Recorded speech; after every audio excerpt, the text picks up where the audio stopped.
Andy Katz here in our March Madness bunker with a bubble watch.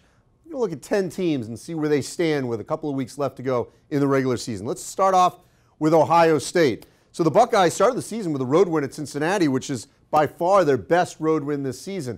What do they have left? Well, they've got some key games. They're at Maryland, they're at Purdue, and they got Iowa and Wisconsin at home. They got to win at least 2 of those to feel a little comfortable going forward. Florida's won at Alabama. They won at LSU in overtime. They still have a home game against LSU and a road game against Kentucky. I think the Gators are feeling much more secure after that road win at LSU. Alabama, well, they knocked off Murray State early, beat Mississippi State, beat Kentucky at home, beat Ole Miss, and they end still with games against LSU and Auburn. So I think the Tide are feeling very comfortable where their position is in the field right now. Here's my newcomer, Georgetown. All right, so the Hoyas knocked off Villanova at home, and they won at St. John's. Georgetown still has to play Seton Hall at home and at Marquette. So the Hoyas, I think if they can get at least one of those 2, if they get 2, they're going to feel very secure, and they're going to sneak into this field, possibly playing in Dayton. Let's go to the A-10 where we find VCU. And the Rams have been really hot atop the league. I mean, they've been battling with Davidson. But the Rams have that win at Texas, which I think is going to hold really good shelf life for the Rams going forward as we get closer to the Selection Sunday. They also have a neutral court win over Temple, another team that I've got in the field.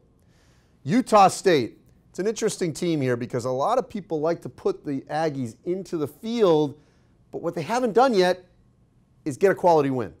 They don't have a win against Nevada. They still have another shot because they're going to host the Wolfpack. They did lose to Arizona State in Las Vegas. They could have really used that victory, but they weren't able to get it back in November. Utah State desperately has to beat Nevada, whether it's in the regular season or in the conference tournament. Clemson, somewhat of an enigma here because the Tigers did beat South Carolina on the road, did beat Virginia Tech, a very good win, but they've got 2 huge games coming up, both at home, North Carolina and Syracuse. If they can get one of those 2, then the Tigers will certainly start to feel a little bit like they can get into this field of 68. Arizona State, the much maligned Pac-12. Well, the Sun Devils actually have good wins.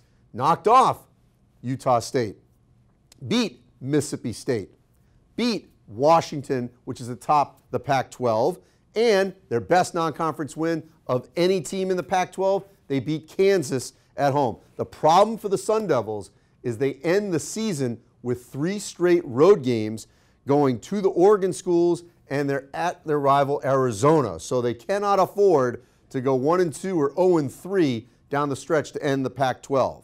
Let's go to the SoCon where we find Wofford, which has been phenomenal in the regular season. They're undefeated in their conference. What happens if Wofford gets all the way to the conference championship game and loses?